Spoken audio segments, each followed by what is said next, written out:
All right, we're back. Weird technical difficulties. Anyway, talking about the Nuggets clutch time, I think. Yeah, yeah, First we're off, here. yeah, Nuggets clutch time. 16 and 16, which is better than normal, but they have the third most clutch minutes in the league, which is a problem. If you're 500, that is a problem. Although the other two teams with the most clutch minutes are also not great. It's Houston and Philly. Offensive rating, they negative 11.6 net rating in the clutch. 11 -11.6. Fourth worst in the NBA. The only teams worse than them: New Orleans, Memphis, and Brooklyn. Like that Hey, doesn't make any sense for them to be that bad.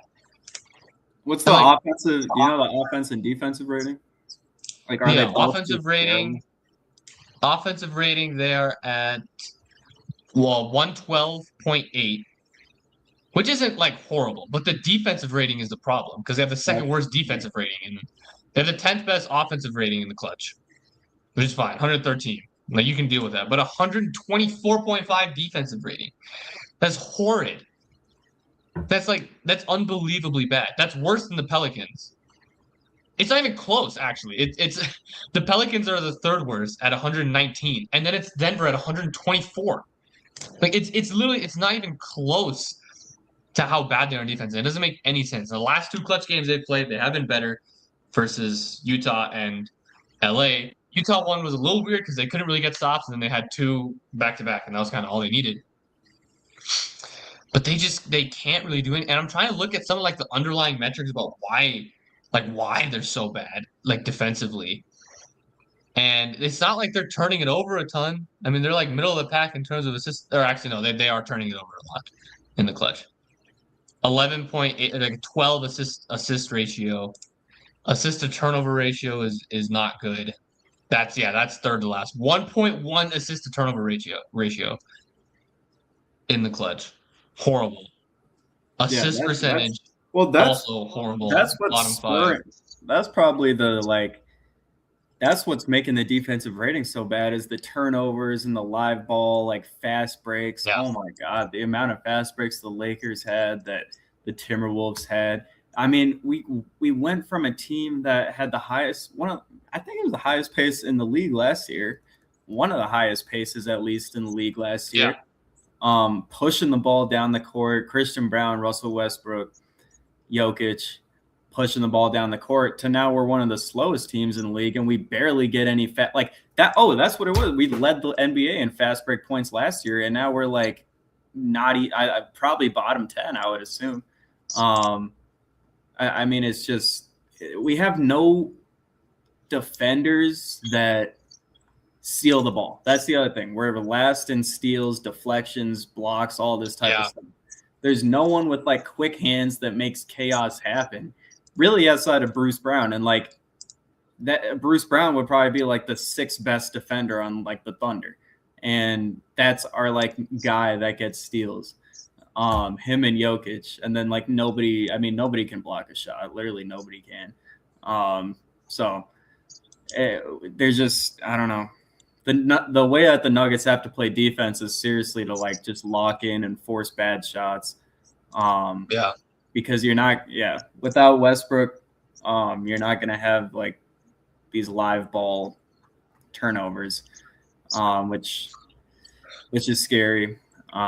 They don't have any aggressive defenders. Like I have noticed this now. Teams are so aggressive defensively. You will see guys help like hard doubling from the far side of the court off of a good shooter. Like if Tim Hardaway Jr. is like in the corner, teams are still hard doubling off of him to go to the opposite wing to help on Murray on a pick and roll or something. Like it's nuts. I don't remember ever seeing defense be this aggressive. And it's happening like that across the league. It's not just against Denver, but it's nuts. And Denver doesn't have any of those. Bruce Brown is their only one. Maybe Aaron Gordon can do that. Maybe Peyton Watson can be that. But like that's not something that you can add in midseason. Like that's a thing that you have coached throughout the year and has been like trained into guys.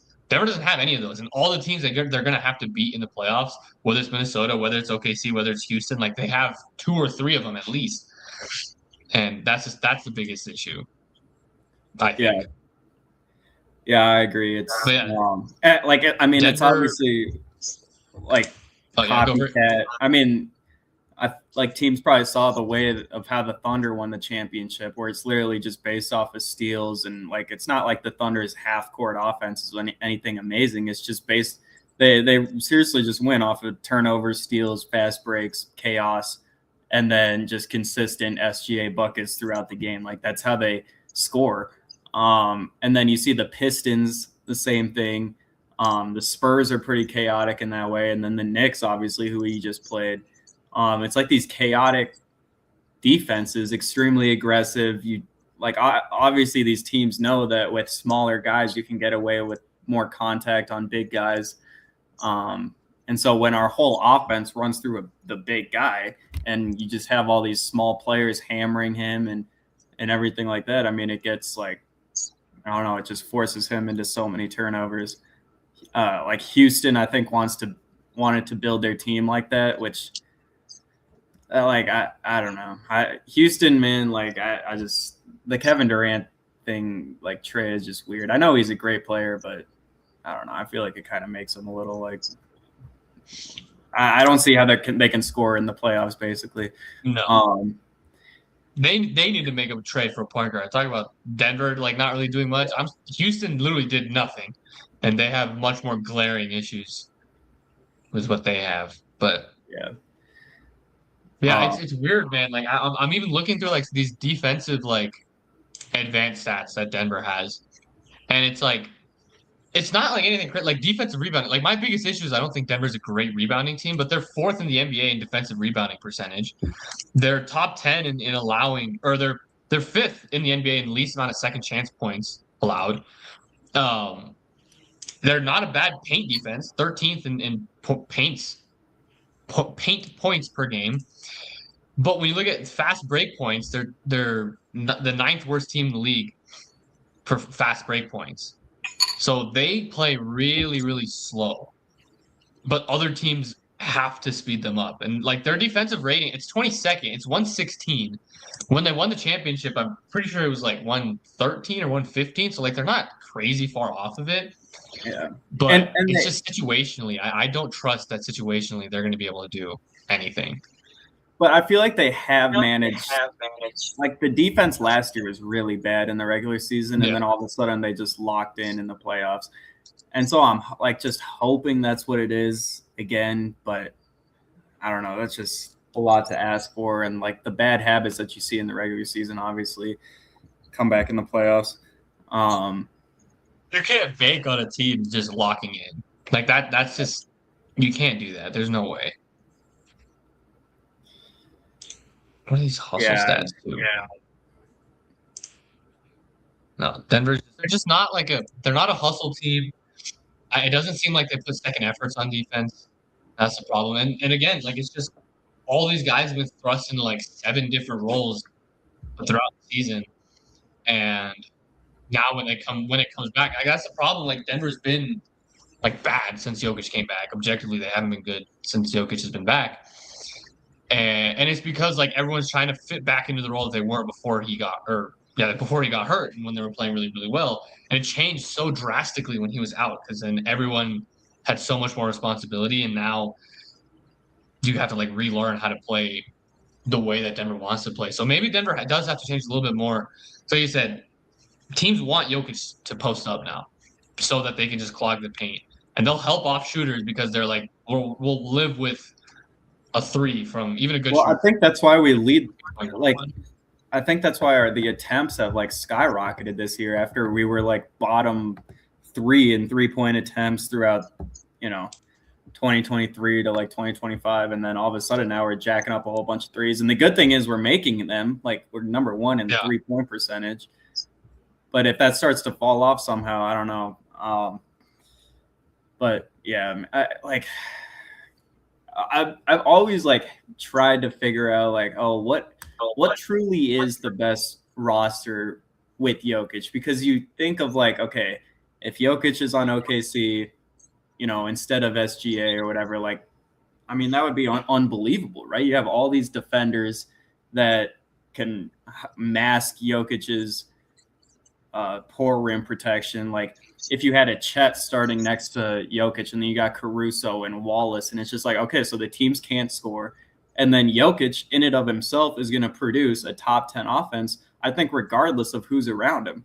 So it's like these highly skilled players that the Nuggets have, Murray and Gordon and Porter, back then, and then Cam Johnson's pretty similar. It's like they're very highly skilled guys on offense, but do you really need that when you have Jokic on the team? Like I just feel like if you surround him with chaos defenders, but we're just so far gone, like past that point. Obviously, we're going to keep Murray and Gordon and these guys. Like we're not just going to completely change up how we play, but it's just you look at the Timberwolves and I don't know. You think of like, I know McDaniels is getting a lot better on offense, but like when he wasn't very good on offense, and then they had Nikhil who wasn't very good on offense.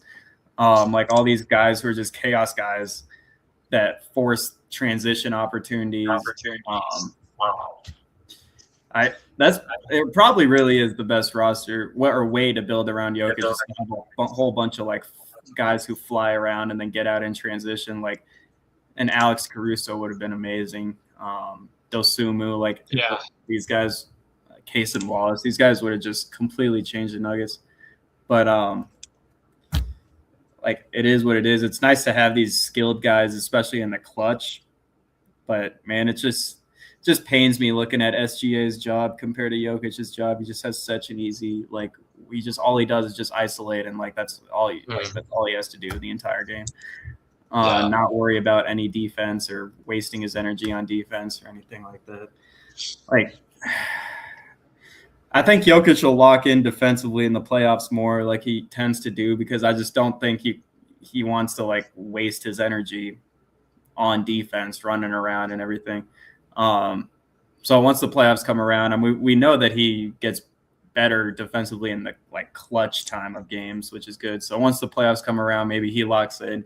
Peyton Watson is that guy. I forgot about him. Peyton Watson is the guy who can cause chaos on defense with blocks and things. And Spencer Jones had that going for a little bit, but man, there's so many fouls that he gets, which is painful. I feel like he's so close to being one of those type of guys that you an OKC type of defender, but he's just not yet. So I don't know. I don't know. Cam's honestly been fine on defense, I think, which is Cam has been good. The problem is I'm just been looking through the stats, and all the baseline stats say Denver is going to be fine. It's just situationally they suck for whatever reason, which tells me that it's just mental. So Cam, honestly, defensively, I think he's been great. He gets a really bad whistle. He gets called for some of the most ticky-tack fouls I've ever seen. Same with Spencer. Both of them want to be physical, but they just can't. Their whistle just doesn't allow them to. But I think Cam has been fine. It's just situationally, he hasn't been good in the clutch. When he's on the floor in the clutch, Denver's lineups tank for whatever reason. It doesn't make any sense. And he needs to do more on the ball. The reason Denver even got him, and the reason why it was such a big trade, the reason why I thought it was going to work so well is because that's another creator that you have. If he's not going to go and try and score off the dribble or try and do anything off the dribble, what is the point of him being there? You could have just kept MPJ at that point. It wouldn't have changed anything if he's just going to be used as a spot up shooter. He needs to be able to get the ball and run pick and roll and go and score and do off the dribble, which they've tried, but he's not looking to score when that's happening, and that's what's going to change. If he can figure that out here, they still have time, and they have a full month of the season left. You can still figure out what you're doing in a pick and roll situation. Well, if he can get that down, then he's going to look way better. Yeah, he started the season off miserably, kind of looking like how he's playing right now, and then he started to get going to the point where it's all right, we're kind of expecting about 3 made threes per game. He had that stretch where he was looking pretty decent, and then he got injured again, and now it's back to the start of the season where he just is super unconfident, barely shooting, really barely even doing anything. He's just standing there. And And when he does get a shot, it's like, oh, it's only like his second shot of the game halfway through the third quarter, and it's a brick. Like, obviously you're going to put up, like, when you're not, I don't know, warmed up. It's hard to shoot. So yeah, him getting more involved would be nice. I wonder if you take the ball out of Jokic's hands a little bit here, and just with all the turnovers and how defenses are playing, like maybe just let the other guys like cook a little bit on the perimeter and run these pick and pops or PNRs with Cam and Jokic. Instead of just, all right, we're just going to give Jokic the ball on a post up and then defense clause, and that's just it. They do have to use Jokic as a like on the move more. Yeah, because like whenever they try and just post him up, everything just stops, and everyone knows exactly what they're supposed to do defensively. Like, okay, if there's a small on him, I'm gonna go up in front him. There's gonna be a helper on the backside. You're gonna have two guys at the elbows. You're gonna have guys in the paint clogging everything. Like, they know exactly what they're doing. If you run more two-man, you run more action, you run more stuff, maybe space Jokic out a little bit more as well. I think that's gonna help so much. And I know you need. Your offense is going to be best when Jokic is in the post, but it's just like you have to change it now. You can't keep it how it is. It's just not going to work anymore. Yeah. But like I'm even looking at these like defensive clutch stats. I'm trying to find like Denver has in clutch time. Opponents are shooting 38% from three against them. That's the third worst mark in the league, or third worst mark defensively. They're giving up 3.6 free throw attempts per game in the clutch, which is not good. That's bottom 5 as well. Opponents are shooting 46%. That's bottom 5. It doesn't make any sense. They're getting a steal a game or steal per clutch moment. They're getting a block per clutch moment. They're giving up the most points. They've given up the most points in clutch time. They're giving up 12.6 points per clutch session. Clutch session is 5 minutes. You're giving up 12 points in 5 minutes? What? That's insane. You're supposed to be like just on lockdown mode in those 5 minutes. Like, damn. I mean, there's been times where the team score like 20 points in those 5 minutes. Yeah. They're giving up the most offensive rebounds in clutch time. They're giving up the most assists in clutch time. They're forcing the bottom 10 in turnovers. They have, they're turning it over. Like, it's just clutch time. If they can figure out the clutch time, they're going to be fine. But I don't know. I think it's just a mental thing at this point. And once you get everybody back, you're still going to have to learn how to do everything. So I just don't know. I don't know if there's enough time for Denver to figure it out. That's my worry, is that there's just not enough time. It's just never going to fall in place. And it's never going to look how it did at the beginning of the season. That's like worst case scenario right now for me. I think you need, I'm just thinking like the starting lineup when we won the championship, it had KCP in there and Brown. Like KCP, the amount of like offensive fouls he would draw and the steals he would get flying around screens and things was massive. And just like, as I said, Cam Johnson shoots the ball like 6 times a game. Like, what even really is the point of him being there if he's not going to be an elite defender? Like, why not? Yeah. Like, I can't really think of anybody off the top of my head except like somebody like Tony Allen or whatever from back in the day, like someone who literally can't play any offense, but is like an all NBA first team caliber defender at that spot. I feel like is more valuable to the Nuggets because those guys, Porter and Cam, they don't even do anything anyways. Like they didn't, whatever. I know Porter shot the ball a lot more, but that was because he just took these crazy shots. And Cam is trying to play more. But like both of them really, like if they were replaced, I feel like with some all NBA caliber defender, the Nuggets would just be so much like better on that end of the ball, and then obviously you can take him out in offensive situations in the clutch. Like you just have more options, I feel like. And honestly, the Nuggets, when they were kind of like playing their best ball of the year, was with Spencer Jones in the starting lineup, which is kind of that guy. I know he's not all defense, whatever, but he's like really good at it. So yeah, I don't know. It's weird. They're in a weird spot. Like I don't know what I can even take from like the entire season. Like you can take individual aspects, right? Like, oh, Jamal Murray has taken a huge leap. He's having like the best shooting season, one of the best shooting seasons of all time. Like he's been great. Peyton Watson's leap has been really, really good to see. Like Julian Strawther has taken a leap and has shown he's an NBA player. Like it's good to see these things. But when you try and put it into a team perspective and say, okay, what does all that mean for Denver's success in the postseason? It's like, I have no idea.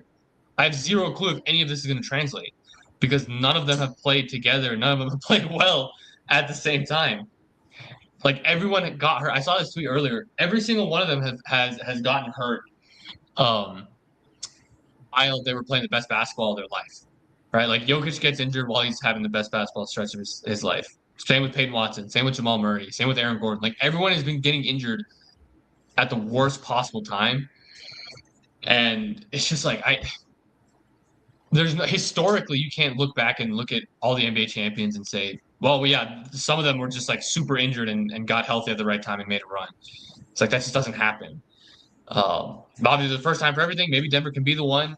I do believe they're going to be fine in the playoffs because they've never once like fell short in the first round for any reason outside of not having any players healthy. So if they're healthy, they're going to be good. I worry about a matchup in the first round versus Minnesota. I worry about a matchup in the first round. It's actually just Minnesota. Well, dude, the thing that could happen is we get the 5, beat Minnesota, and then you get OKC in the second round. Yeah, it'd be the same thing as last year. Yeah, you get this 7-game, super physical, ridiculous series, and you have to do it all over again. And I'm thinking, yeah, last year they completely locked in and they were able to do it with literally 6.5 playable guys. I know. Like Porter with one shoulder, Murray was injured and sick the entire time. Russ had surgery on his hand after the season. Jokic was banged up. Aaron Gordon had one leg. The only healthy guy they had on the entire roster was Christian Brown, and they still took OKC to 7 games. They probably should have won that series in 5 or 6. So, now I'm thinking, okay, they have so much more versatility. They have so many more options now to figure out what they have to do. It's just they're never going to be healthy enough to do it. That's my worry. So hopefully at some point this week they can get it. But, man, I mean, you got OKC. Oh, that's what I was going to look. I was trying to look up their schedule. You have OKC next on the road. That's going to be a tough game. And then you have Houston at home, at San Antonio, at LA. That's a stretch from hell, man. And we just played New York, LA, Minnesota, OKC, Boston. Yeah. And then you have it again, another stretch like that. And Denver has not once I think LA was the first statement game that they had. And even then it doesn't make any sense because all of their forwards were hurt. They played the best forward group in the league without any of their forwards, and they won. And so it's well, you can't take anything from that either. Situationally, the wings that are most important part of this team didn't even play. So I don't know. I'm hoping maybe this Houston game you'll have Peyton back on Wednesday. I would honestly just sit Murray for this OKC game. There's no point. I would sit everyone for this OKC game, low key. There's no point in even trying. Yeah. You play OKC once towards the end of the year. Are they even going to have – maybe – I don't know. Anyone who's banged up against OKC, I wouldn't play. I know they want to win that game and they have pride for that game, but there's no point in – yeah. The only thing that matters is that it's a game to get the chemistry right, and we're just running out of games to get that right. And then to do it against a good playoff team would be big, but that's true. Yeah, but you're right. I don't think Murray should play. I mean, not with Dort out there. Yeah. But that was good news that Murray's only day to day though. It looks like he's questionable for Monday. So I mean, oh my God, dude, I got so mad last night when that happened. I was like, you cannot be serious, man. We get Aaron Gordon back and Cam Johnson back, so we have our actual normal starting 5 lineup out there that we're gonna go into the season with, and then what was it, like 18 minutes Murray played, and then it suffers this insane looking like just beat, like, oh my God, it was like pretty much the Jokic thing that happened to his exactly the exact same thing. You get a guy pushing off, which by the way they like reverse the call, which is hilarious, but you have a guy pushing off with his off arm, which obviously if you're a defender and you try to do that, they call foul every time. So I hate this whole like thing where I feel like they just call way too many defensive fouls in the league, and there's just not enough offensive fouls. But yeah, you get somebody knocking you off balance, and then you get like someone's foot is just right there. Jokic's foot is right there, and his ankle goes all crazy. But yeah, whatever. At least it's day to day. But man, I just wouldn't risk it, man. I just wouldn't risk it against a team that physical. I just would not risk getting them out there. But it's just like they played 5 minutes, and they played well in their 5 minutes. I saw they were like that lineup was like a +7 or something in 5 minutes, which is really good. They started the game as well, yeah. Like, you just can't. I just don't know if they're ever going to play healthy. Like, it doesn't make any sense.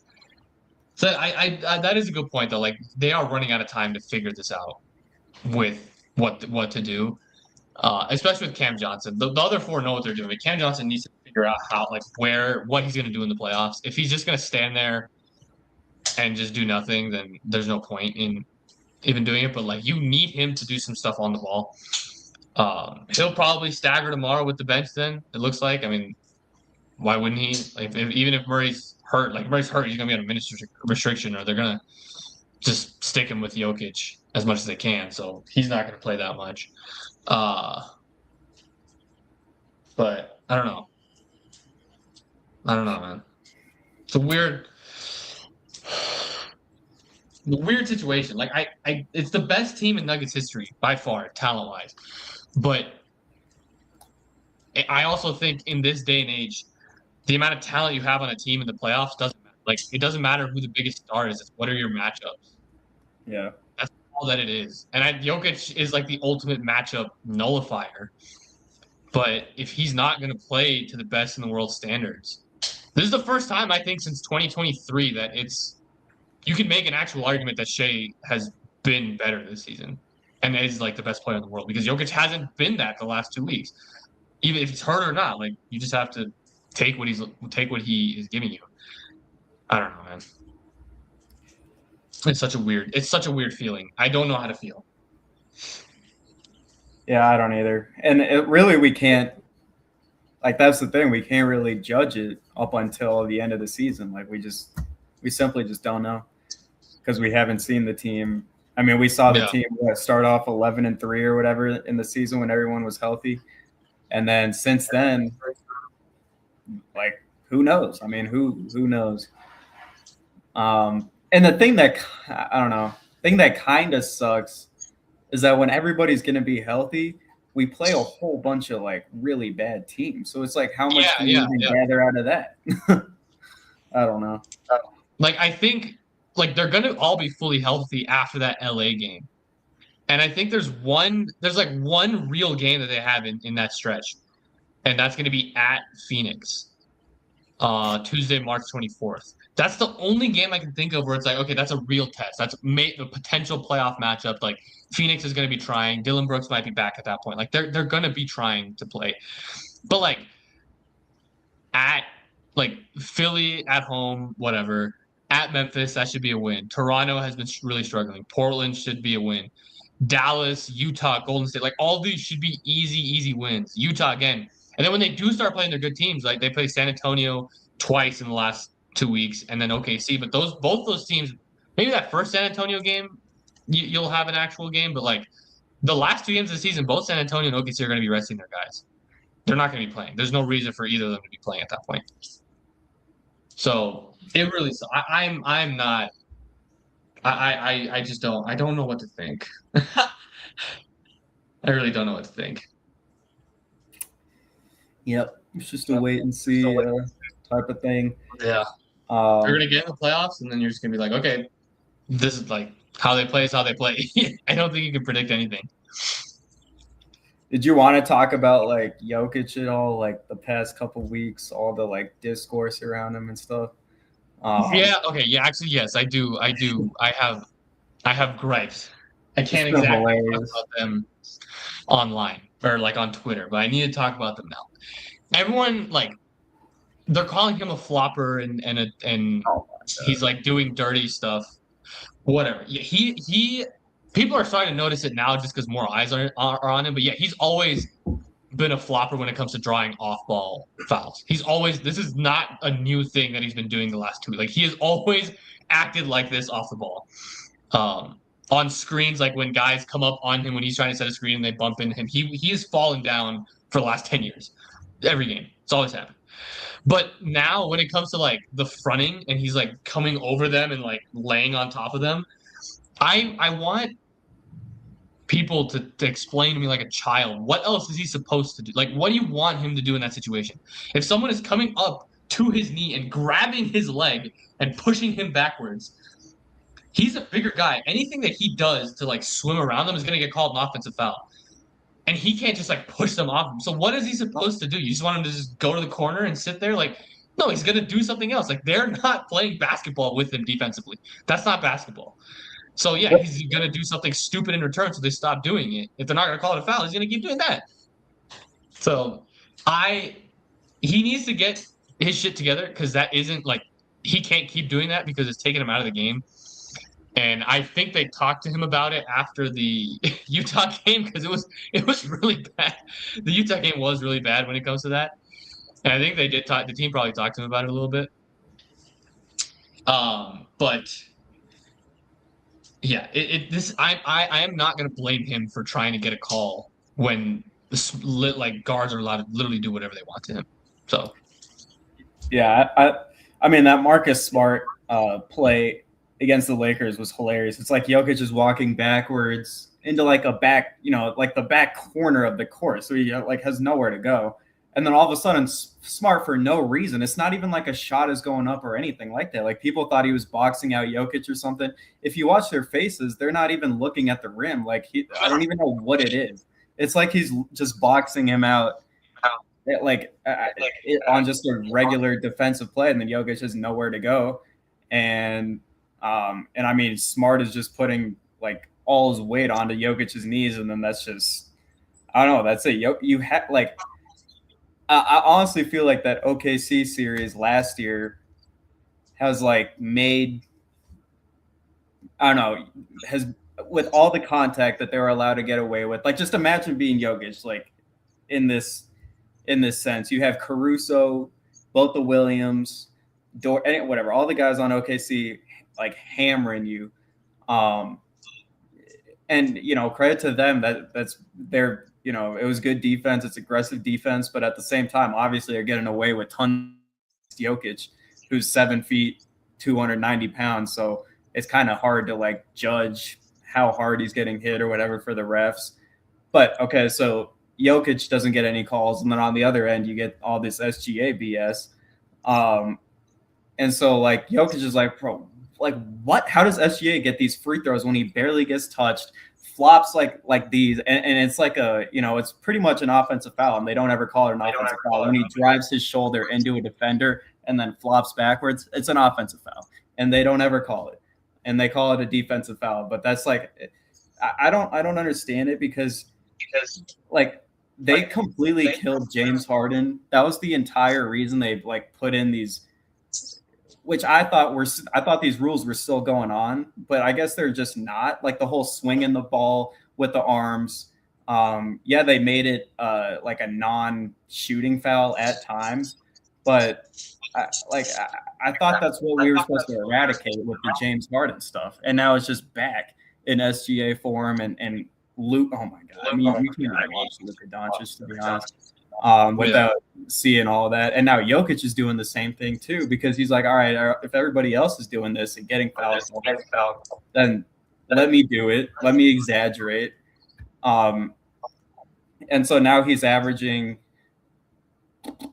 8 free throws a game, which is a career high, which at his peak, he was averaging 5. So it's hilarious how people were thinking, I agree, he was flopping on the off the ball stuff, but the on ball flopping has increased significantly. And the people say like, oh, this has been happening for 8 years. First of all, you were not watching the Nuggets in 2018. No. I guarantee you that nobody was even talking about whatever. Jokic was the most underrated player at that time. And so I guarantee you weren't watching the Nuggets back then. And so for them to be like, oh, you know, you're just seeing it now. He's been doing this the whole time. No, he had a notorious, one of the worst whistles of all time.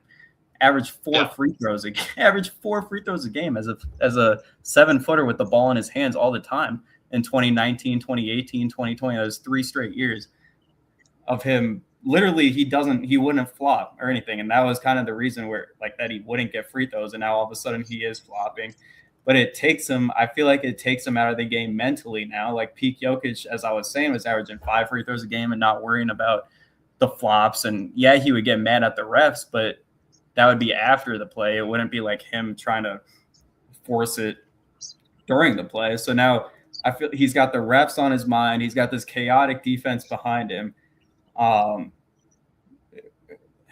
That OKC set the precedent, really. And now all teams are trying to copy OKC's strategy of just banging Jokic. And so, yeah, I don't know. I mean, he has to change up his attitude with that for sure. But it's hilarious how people have been thinking like he's whatever, that he has this incredible whistle when he was notoriously had the worst whistle. He still doesn't have a good whistle. And like the thing with these aggressive defenses, it's smart because when you are that aggressive and that physical in the paint against a guy who's that much bigger than you, they're not going to call everything. They can't call everything. Like refs understand like, the pace of play and how everything works and the smoothness of the game has to, like, that's on the refs as well. So if they call every single foul that happens, then it's just like the game is just, you're never going to make it through it. And the viewership is going to tank. Like they understand that. So it's very smart for teams to be physical against them. I'm never going to like bash teams for being physical. It's just the fact that it's overly physical. Like it's not basketball when they're doing the fronting and they're going low and grabbing. That's what I guarantee that's the biggest thing that he's pissed off about. It's because you can see it, like they're grabbing his calf and they're grabbing his quad. It's like that's a dangerous play to make when someone is trying to move around and trying to get to a certain spot and you're grabbing like their knee that they have already hurt 2 or 3 times in his career where he's hurt it like that. So I'm not going to get mad at him for that. The on-ball stuff and the flopping, I totally agree. That has to stop. I want him to be ethical. The only unethical thing he would ever do beforehand was try to get like 3 free throws on like the stupidest thing possible. Like he's like 70 feet from the basket. And he turns around and he shoots like, no, it's a genuine attempt to get the ball in the room. It's like, well, no, obviously not. So like, but now he's doing that. I hope he didn't used to do that right at the 3-point line, and now he is doing that whole swinging thing right at the 3-point line. Mm-hmm. And like, I don't know. I just hate that like works. Because to be honest, that also seems like it should be an offensive foul. I don't know. It's just weird to like. That's just a weird motion that is not like basketball. Like, wasn't that the whole rule? Is like, oh, if it's not a basketball type of play, it should be like going against the offense and swinging your feet out on threes. It's like they haven't done anything about that really. I rarely ever see the offensive foul on the threes called. When he does it every single time. I don't know. I've seen maybe like 2 flopping technicals called since they enacted that rule. And I see it so often because guys will flop against Jokic and there won't be a call. And it's like, okay, that's the whole point of this rule. It's like if there's no call and the dude falls down and it's clear that there's no offensive foul, that's a flop. Like he's not trying to play defense. He's trying to fall and draw a call. That's what you should be doing it. And like in hockey they do it all the time. Like it's a penalty embellishment. Like if you flop, the other team goes on a power play. Like that's what they were trying to do with this, but they never call it. Like it was there, they called it when it started, and then it just Right. went away. It was like And one I year. don't understand it. It was that 1 year after Harden was scoring. He had that streak of scoring 30 points in like pretty much every single game. And then the year afterwards, they actually changed it. And I remember Trae Young was another one of these guys were flopping all over the place. And they, eliminated it for him also. But now it's just back. Now you got Brunson and SGA and Luka and Jokic and pretty much every single – there's like one player on every Denny. Oh my God. Like there's one player on every single team. Holy Jesus. That does this swinging the ball. Like it's not bad. I think the only superstar, like leading scorer is Anthony Edwards, who doesn't do like stupid stuff like that. Dude, the other thing that really makes me mad is screening. You can have a whole bunch of moving screens where like I don't understand how you can screen someone and then they like the guy who's doing the screen like moves and then puts his butt in the defender as well. Like that's a complete moving screen and they don't ever call that. The only screening fouls they call is when someone is like perfectly set, but then the defender just falls down. If the defender falls down, they call it an offensive foul. I'm like, Jonas got called for that in maybe in the LA or New York game or whatever. And he's standing perfectly. It was Shamet. Shamet's little at like he's whatever tiny, and he gets knocked down by Valanciunas on a perfectly set screen, and it's going the other way. And those are the only screen and fouls I see. Whereas Jokic does a whole bunch of moving screens. Every team does a whole bunch of these moving screens, and they never get called. And I don't understand it. But then the ones where they're actually set, and the defender like runs into the guy's shoulder or something and then flops. KCP would get those calls all the time. It would be like probably a decently set screen, but because KCP falls, they call it going the other way. I'm like, all right, I'll take it. But like, I don't understand it. You can have Dort, who's built like a tank, fall down on a screen seemingly out of nowhere. And then it's called, in OKC's favor. Like, I don't understand that at all. It makes no sense. I think Valanciunas gets called for a screening foul like at least once a game. No. Where he's not even like you said, he's literally standing completely still. Maybe he's leaning like a little bit, but like you can like you don't have to be a statue when you're setting a screen. You can move a little bit. You can't move after they make contact with you, but you can move to like get into a spot. And he gets called for it every single time because he's a giant human being and he's setting a screen on a dude who's 100 pounds lighter than him. It makes that is the other thing, and I think the NBA has to really figure that out too. It sounds like we're just complaining for no reason, but like they do have to figure it out. Like there's no reason why all of this should be a discussion because it's very easy things to fix. Yeah. Just stop. Like if someone is like clearly, if there's no like full two-hand shove and the player falls like 10 feet to the other direction, don't call a foul. No, stop doing it. Even if it is a foul, if they just embellish it that much, it doesn't deserve to be called. But hey, we got Jess with a laser in the All-Star game. Nice, dude. Just all over social media, like nice, dude. Adam, that's all. The only thing Adam Silver cares about now is YouTube clips and highlight numbers and everything like that. It's ridiculous. It's unbelievable. They have to figure this out. They have to figure this out. Like, and it makes no like how bigs and smalls are refereed. It's a completely different sport, and I don't understand why. It makes sense from a human aspect. It's like, yeah, you can't call every single foul. Like it makes sense. I get it, but you can't allow guys just get held or like legitimately like beat up or their jerseys like grabbed and untucked every single post up just because they're a guard. Yeah. And it seems like Denver is the only team that doesn't do that either, which is a problem. Like, I know they're trying to stay like, ethical or whatever, but like lean into it a little more on the defensive side. Offensively, don't do the flopping, whatever. But defensively, be physical, foul more.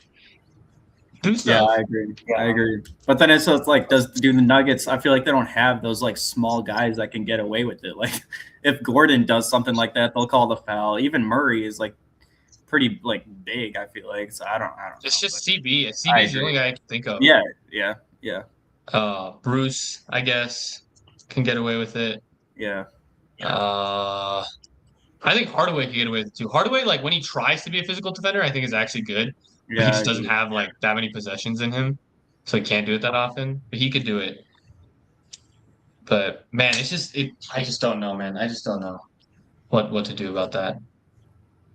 I will say, I don't know what's gonna happen with this is a complete change topic. I don't know what's gonna happen with Julian Strawther after this season. They might trade him just to free up space so that they can bring back Peyton Watson.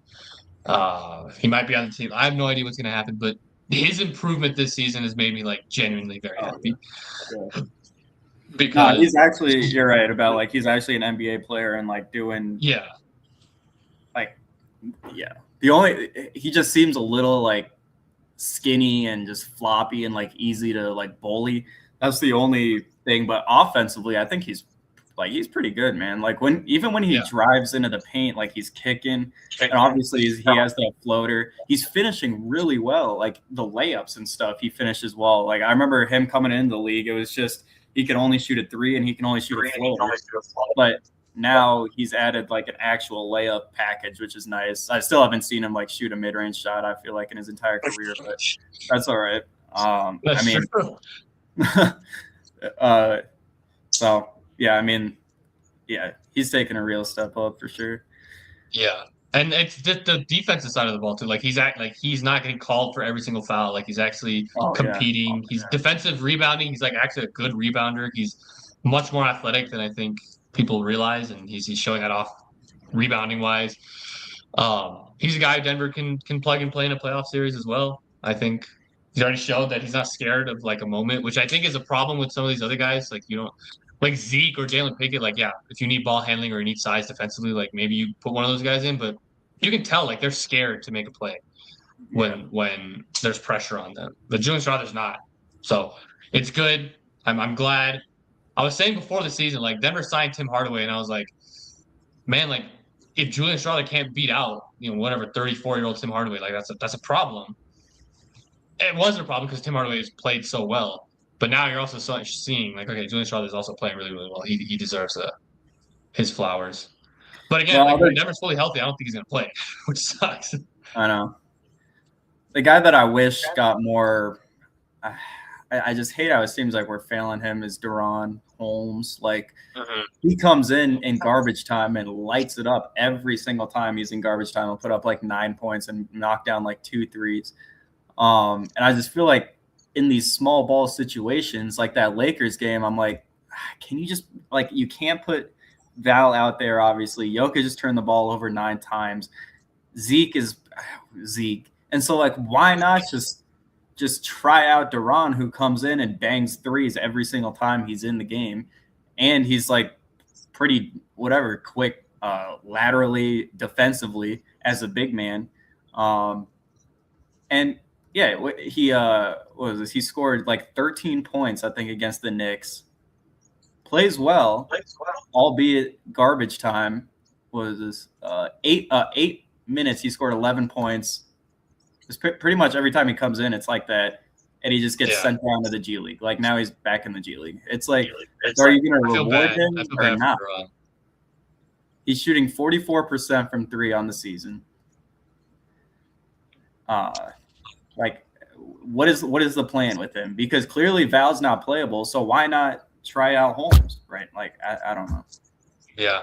My only thing with like he's not his body is not there yet, like his lower body, which is understandable. Like coming off an Achilles, all you're working on is rehab. And then once you're done with rehab, then it's okay, now it's time to get back conditioning to play. Like you're not thinking about lifting and getting your body better, you're thinking about just playing again. So I'm not bashing him for not having a lower body, but he gets bullied on the board so much. I mean, in small ball situations, it could work, but when he was playing the rotation minutes without Jokic or Val, like Denver was just getting annihilated on the glass.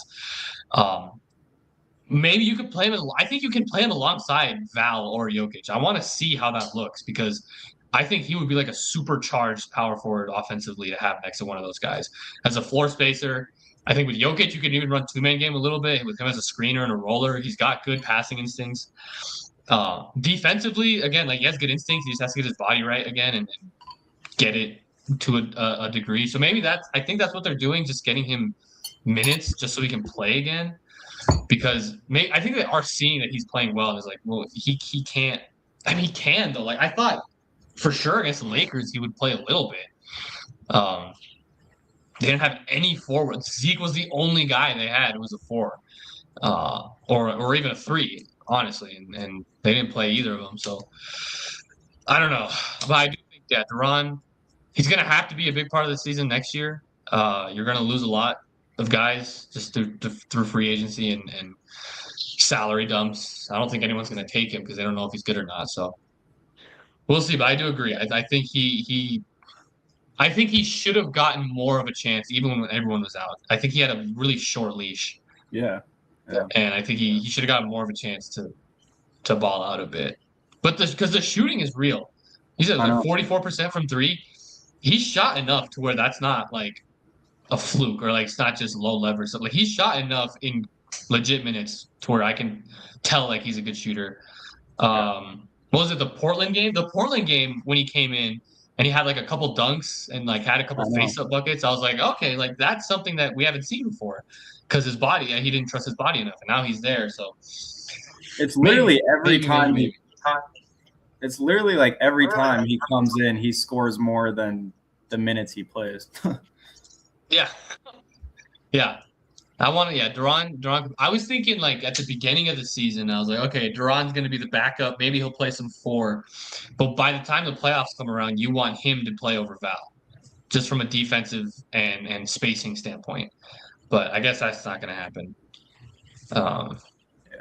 Val still has value when you're playing a bigger team, but if there's a team that can space you out and you're not going to give him the ball, like what's the point? Like they literally like he's just useless. There's no point in him being there. He should be supposed to be like a short roll option, but he rarely ever gets the ball in short rolls. He rarely ever gets the ball in the post. So I don't know. We'll see what happens. There still are like 3 huge games Denver has to play in the next week, where they are going against playoff teams. They are going against potential playoff opponents where you're going to be mostly healthy. I mean, you're going to miss Peyton Watson for a few of these, but everyone else is going to be playing in these games. So the excuses are running out. I said after the Minnesota game, I was telling myself, I will wait until, Aaron Gordon, Peyton Watson, everyone's back healthy to make a judgment on the team because you can't do it until all those guys are back. But they're back. Like they're going to be back. This team is running out of excuses and they're running out of time to figure it out. I think that's the biggest. We've talked for like an hour and a half, and I think that's the biggest thing that we can say is they're running out of time to figure it out. Yeah. And I'm running out of time on this my grocery pickup. I have to pick it up but then I gotta go do my job. I was just watching the Avs game. I didn't go home. Yeah. I didn't go shopping either. Yeah. Go to Walmart. All right. You got anything else? That's all. No, just hey, how about we don't go into the season with Justin Strnad and Alex Singleton at linebacker and Dre Greenlaw. Broncos. Yeah, well, they go back to Strnad, which I liked. Okay, Strnad's fine. I meant more Singleton / Singleton, yeah. Don't bring back Singleton. Go get someone else. Go draft somebody. Do something. I'm waiting because like tomorrow is free agency. We guess we could have touched on that a little bit. I forgot tomorrow's when it starts, but like ETN. Denver needs to do something. I saw like Ricky has like actual sources. I so know, if he says the Chiefs are the favorite for Kenneth Walker, then the Chiefs are the favorite for Kenneth Walker. So dude, that Max, I was not expecting Crosby to the Ravens. That was crazy. Yeah. I thought he was going to go to like the Patriots or something. I thought it was done deal to Chicago or Dallas. Or that, yeah. Chicago was the other one. Those are the 2 teams that I heard all the time. Then Baltimore came out of nowhere. But it was so fun. Like that night, because that happened Friday night, yeah? Like Friday night, I had to sleep at like 5:30 because I like in PM because I had to go do this morning shift on Saturday.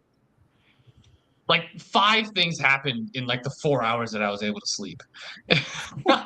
Like the Nuggets game happened where they got killed and Jamal Murray gets injured. The Avs have their crazy game against Dallas. Max Crosby gets traded. And I was like, what?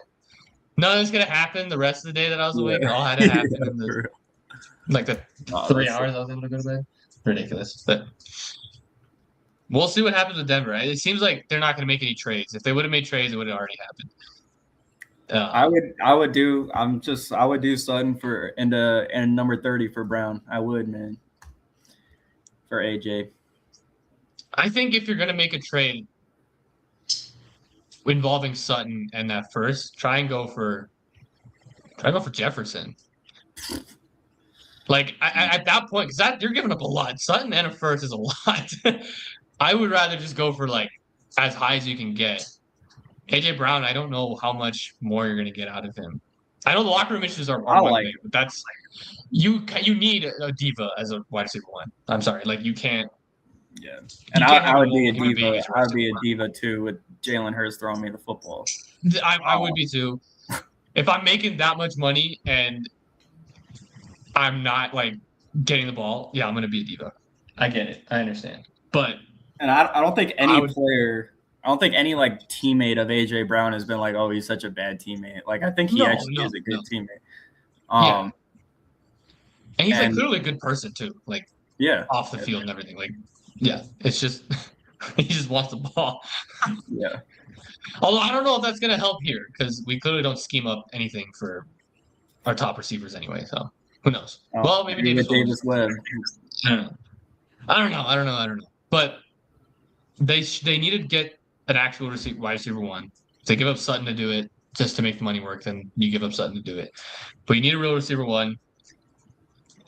For the vibes, I want Dobbins back, but just my gut tells me that you can get someone better. Like, yeah, you're going to spend more, but you can get someone better than Dobbins. Whether it's ETN, whether it's Kenneth Walker, or even drafting someone. Like, I think you can get someone better. That Arkansas running back is really piqued my interest after the combine. I think get a linebacker. It's so clear. It's a linebacker, receiver, and a running back. It's so obvious what they need to do. They're going to draft one of them in free agency. The rest, I think, is going to be drafted. I would.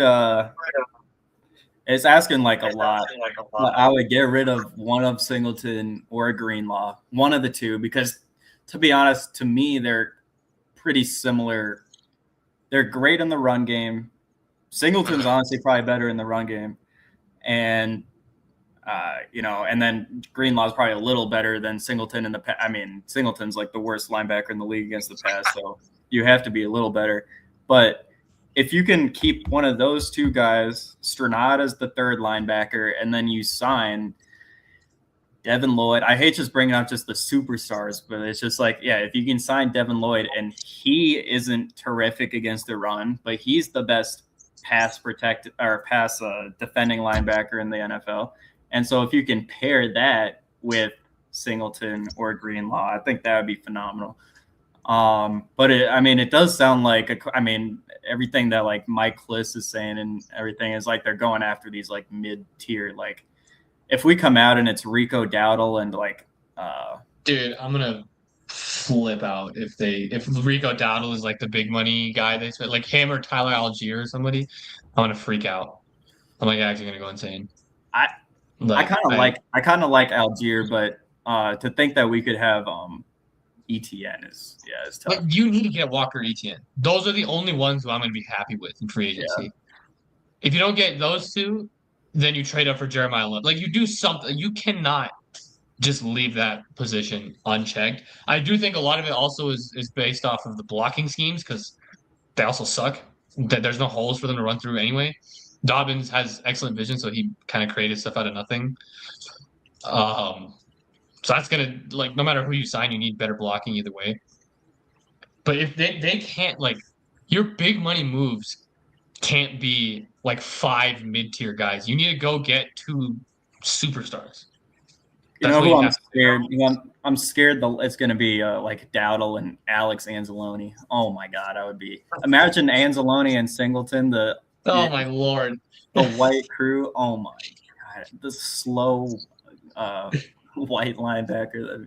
That would be horrid. There are a ton of options, though. I mean, you've got Leo Chanel, he's a fast white guy. Leo Chanel, and then I'll take him. Yeah. Quay Walker. I mean, that would be huge. I like Caden Ellis. He's old, 31, but man, he plays with this like physicality that is amazing. And then you got like Bobby Okereke, however you say it now. Tremaine Edmonds there too. But Leo Chanel, Quay Walker, or Devin Lloyd, that would be amazing. And then if you get and like the thing is, like it sounds like a pipe dream, whatever, to like list out all these guys, but I think you have to like really make a run with at some of these guys with Knicks' contract. The fact that they went to the AFC Championship game obviously is attracts a whole bunch of guys. So like I don't really think it's like that insane for me to say that we should go after like a Devin Lloyd. No, and like because you also have a new practice facility, like a brand new practice facility coming. Like there's a ton of draws that you could get. Like, listen, you're gonna get your money now on a really good team before we pay our quarterback. That this is the only team in the NFL that has that opportunity where you can really get big, like 2 or 3 big money free agents for a couple of years, and then you're going to handcuff yourself. So you have to do it now. There's no point in waiting because you're not going to be able to do it later. And we have the cap. We have the cap to do it. Yeah. So yeah, we'll see. I'm excited to see what they do tomorrow. Like I think the fact that they got Sternad's stuff wrapped up today tells me that they're not going to go after Singleton. Singleton's going to go somewhere else. That's what I hope. But then you see these articles with Kliss, and he's like, "Oh, their top priorities is re-signing Sternad and Singleton and J.K. Dobbins." Yeah. But I'm praying like the Broncos do a pretty good job of keeping things to their chest, like that Greenlaw. Really, both the Greenlaw and Hufanga signings, like kind of just came out of nowhere. So they do a really good job of like keeping things close. Mike Kliss is, I mean, it's not like he's Adam Schefter or anything. So it's not like he probably really knows. So, I mean, and then, this Sternad thing was pretty unexpected in my opinion. I thought they were going to let him walk. And so, hopefully that is a sign that it's like they're doing what like we think is the best. And I think we're right on everything. No, they do keep things really, really close to the chest. I think we know because it's obvious. Like it doesn't take a rocket scientist to figure out what Denver's planning or what Denver's looking for. So, like I think we're right in what they should be doing. But you also have to think about like they still do have a decent amount of draft picks, and Sean Payton loves essentially like drafting stashing guys, like drafting a dude, waiting a year, and then unleashing him. He did it with Marvin Mims, like really, like he did with Mims. He's gonna do it with Pat Bryant this next year. He did with Troy Franklin essentially. That's gonna be the plan. It was the plan with Riley Moss, right? Like that's just what's gonna happen. So like we'll see what they end up doing. But I'm excited because I know that they're gonna like. There's gonna be at least one, like, receiver wise. I don't think they're gonna go after Alec Pierce. It doesn't make any sense for them to do that. Even though I would like him, I really like Alec Pierce. It doesn't make any sense for them to go after him. But at running back or linebacker or even tight end, like there's guys for them to make splashes on, and I'm expecting them to do it at least one of those positions. And the draft is gonna get dressed the other. Yeah. Yep. All right. We'll see what happens. Well, we will see what happens. It's gonna be interesting. Yeah. I'm starving, so I need to go get food. And I do too. Sure. All right. And pick up groceries. So, all right. Thanks for watching, y'all. We'll try and be consistent, as we say every time. But